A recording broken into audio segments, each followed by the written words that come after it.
There was a time when music was tangible, visible to the eye, could be smelled, could be felt. Songs weren't digital files, but flowed on magnetic tapes, existed in physical form. Cassette players in our pockets, Walkmans on our ears, and behind every song was a story, a memory, an emotion.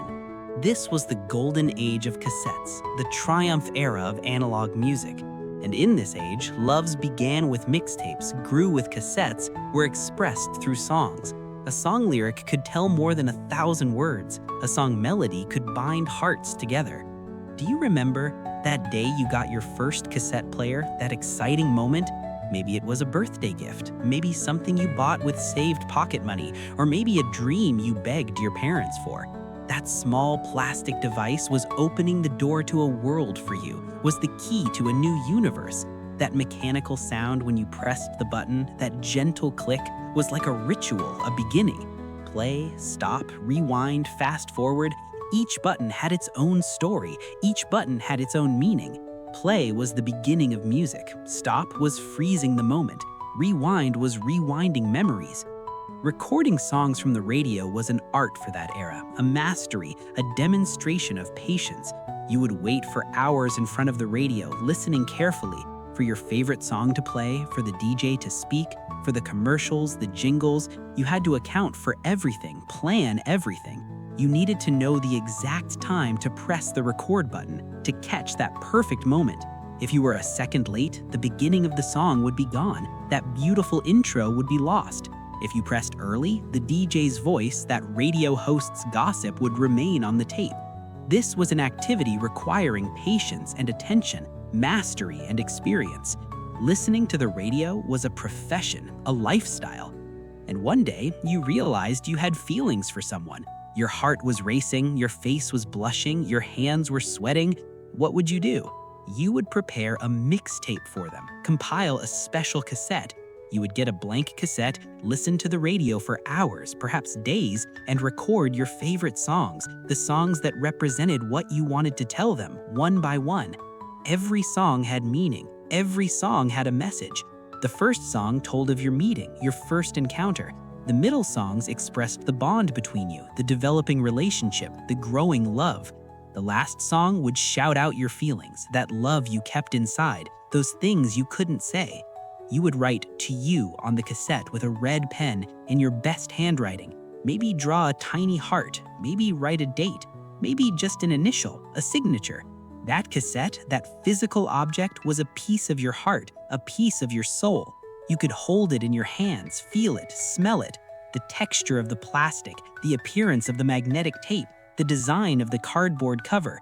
Everything was special, everything had meaning. And when giving that cassette, that moment, that handover moment, is when your heart raced, when your breath stopped. Seeing the expression on the other person's face, watching them take that cassette, was priceless. Passing cassettes around was that era's social media, the communication tool among friends. Cassette exchanges happened among friends. Collections were formed. "Listen to this, it's great, perfect for you," would be said. You would give a favorite album to a friend, and they would give you theirs. Sometimes cassettes wouldn't come back, would get lost, would be forgotten. But this increased the value of the cassette, made it more special, because that cassette was now embedded in someone else's memory, in someone else's life, in someone else's room. That cassette was a bridge, a bond, a gift. Walkmans were symbols of freedom, emblems of independence. For the first time, you could listen to music on the street, on the bus, while walking, while running, while going to school. Headphones in your ears, the world outside, but you were in your own world, in your own musical. You would bump into someone while walking because you were caught in the rhythm of the music, lost in the magic of the melody, but you wouldn't care, wouldn't mind, because at that moment, that song, that melody was more important than anything, more valuable than the world. The Walkman was a friend that carried you, embraced you. The best thing about cassettes was that they were tangible, had physical presence. You would hold a cassette in your hand, feel its weight, carefully remove its plastic wrap, and read the cardboard inside. Sometimes lyrics were written on the cardboard in small fonts. Pictures, photos, images of artists. Every cassette was like a work of art, a collector's piece. Now we look at digital albums. The cover photo is tiny, no visuals, no touching. Back then, the cassette was big, tangible, real, valuable. Seeing it on your shelf, touching it, was a separate pleasure. The hours spent rewinding cassettes were one of that era's biggest problems, but also an opportunity. With a pen, with your finger, with whatever you found, you would rewind that magnetic tape. Tangled cassettes were the tragedy of that era, but also its adventure. You would open the cassette and see the magnetic tape, that shiny brown band. You would imagine the music inside, think of those songs. Then, patiently, carefully, you would rewind it. And finally, that famous click sound, that sweet sound. The cassette was ready, music would flow again. Blank cassettes were the gold of that era, valuable goods. Everyone had blank cassettes in their drawer, on their shelf, in a corner, carefully stored. 60 minutes, 90 minutes, even 120 minutes. How many songs could you fit? This was a math problem, a puzzle. You would calculate each song's duration, add them up, divide them, and fit them on the cassette.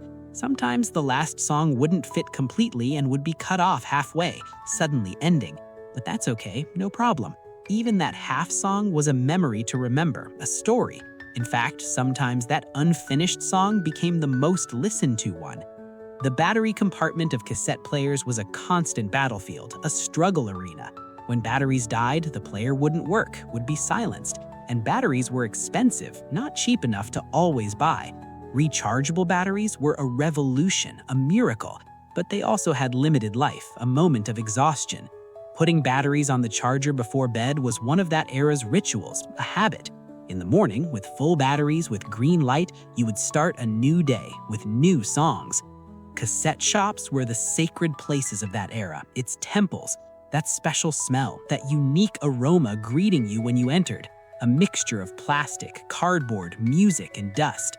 Cassettes lined up on shelves in alphabetical order, by genre, by artist. The shopkeeper uncle knew every music genre, knew every artist. "What do you want to listen to?" he would ask. You would shyly say something, be indecisive, and he would introduce you to new discoveries, show you new worlds. That shop was a school, an academy.